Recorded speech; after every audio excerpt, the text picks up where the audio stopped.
Les figures de retournement à la baisse. Petite définition avant de passer à la présentation des différentes figures. L'analyse graphique a mis en évidence plusieurs figures fiables, permettant de prédire avec une bonne probabilité les retournements du marché. Pour maximiser vos chances de réussite, il faudra combiner le maximum de signaux possibles qui montrent que le marché va bien se déplacer dans la direction voulue. Vous pourrez combiner les bougies japonaises, vérifier les supports et les résistances et les différentes figures.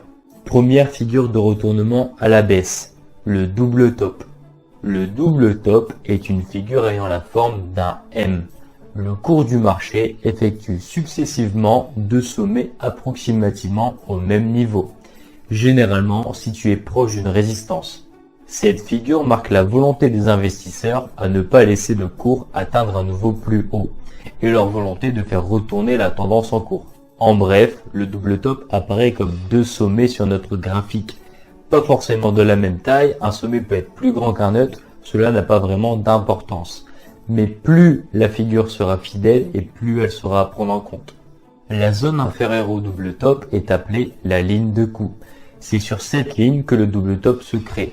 N'oubliez pas de noter, c'est très important. La ligne de coup sera notre zone clé pour toutes les figures de retournement.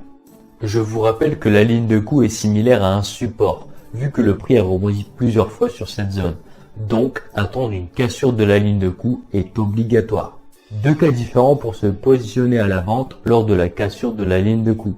Premièrement, lancer une vente après la clôture en bougie japonaise en dessous de la ligne de coup. Cette pratique est fréquemment utilisée. Deuxièmement, attendre un pullback sur la ligne de coup, c'est-à-dire un rebond sur la ligne de coup pour valider la rupture de la ligne qui maintenant fait office de résistance. Deux stratégies efficaces, la première plus agressive et la deuxième plus prudente. Sachez que le pullback n'est pas obligatoire et qu'il survient dans 50% des cas.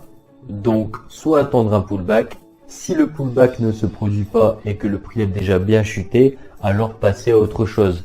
Sinon, lancez une vente après la clôture en bougie japonaise en dessous de la ligne de coup. Deux écoles différentes mais chacune très efficaces. Tout dépendra de votre approche et de votre stratégie. L'objectif d'une figure en double top est calculé en reportant la hauteur de la figure sous la ligne de coup. Personnellement, je trace une droite de ma ligne de coup à mon plus haut sommet et je la duplique pour ensuite définir mon objectif sous la ligne de coup. Et petite remarque concernant le double top. Plus le mouvement haussier ayant précédé la formation de la figure en double top est important et plus le mouvement baissier à la cassure de la ligne de coup sera puissant. Sachez que plus les sommets de la figure sont proches, plus le pourcentage de réussite de la figure est important. Deuxième figure de retournement à la baisse, le triple top. Le triple top ou encore triple sommet est une figure de retournement qui annonce un retournement baissier. Trois sommets vont se succéder, témoignant d'une importante résistance.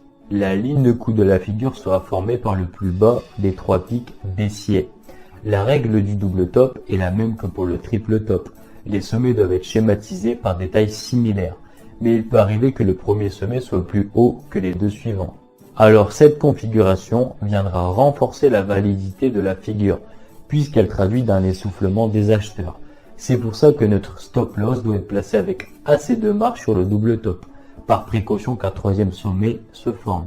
Pareil que pour le double top, nous prendrons position après la cassure de la ligne de coup, ou alors nous attendrons un pullback du marché sur la ligne de coup, qui elle sera devenue une résistance. L'objectif sera du plus haut sommet jusqu'à la ligne de coup, comme pour le double top. Les critères à connaître. Plus les trois sommets sont proches, plus le taux de réussite de la figure sera important. Et plus les mouvements entre la ligne de coup et la résistance sont directs, plus la figure sera performante. Et pour finir, si le troisième sommet est plus petit que les deux premiers, alors la figure sera encore plus intéressante. Voilà. Après, je le redis, mais les caractéristiques du double top sont les mêmes que pour le triple top. Passons maintenant à la troisième figure qui est l'épaule tête-épaule. Qu'est-ce qu'une figure en épaule tête-épaule? Cette figure est une figure de retournement de tendance comme les deux précédentes. Cette figure est certainement la plus connue des traders et c'est d'ailleurs ce qui en fait son succès. Le principe de la figure est identique à celui d'un triple top, à l'exception que le deuxième sommet est plus haut que les deux autres. En théorie, la hauteur des deux épaules est identique et la ligne de cou doit être horizontale. En pratique, il arrive fréquemment que les épaules ne soient pas de la même hauteur, ou bien que la ligne de cou soit un peu bancale, voire un peu inclinée. Il n'y a pas de règle fixe, mais il est préférable que la hauteur de la tête soit 1 à 2 fois plus grande que la taille des épaules. Cette figure est beaucoup plus stricte sur la distance entre chaque partie, et moins brouillon que le triple ou le double top.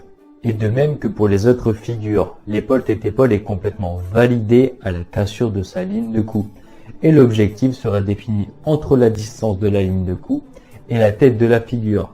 Et bien sûr, reporter la figure en dessous de la ligne de cou. Deux cas d'école, soit attendre un pullback pour se positionner, ou alors attendre une clôture en dessous de la ligne de cou. Dernière figure de retournement, le biseau ascendant. Bien sûr, il existe d'autres figures, je vous ai dit simplement les plus connues et les plus utilisées. Alors, qu'est-ce qu'un biseau ascendant? Le biseau ascendant est une figure de retournement baissière. Elle est formée par deux droites haussières convergentes. Le biseau ascendant sera validé uniquement si le marché oscille entre les deux droites ascendantes, c'est-à-dire consolide bien à l'intérieur de ces deux droites. Chacune de ces deux droites doit avoir été touchée au minimum 2 fois pour valider la figure. Un biseau ascendant marque l'essoufflement du courant des acheteurs.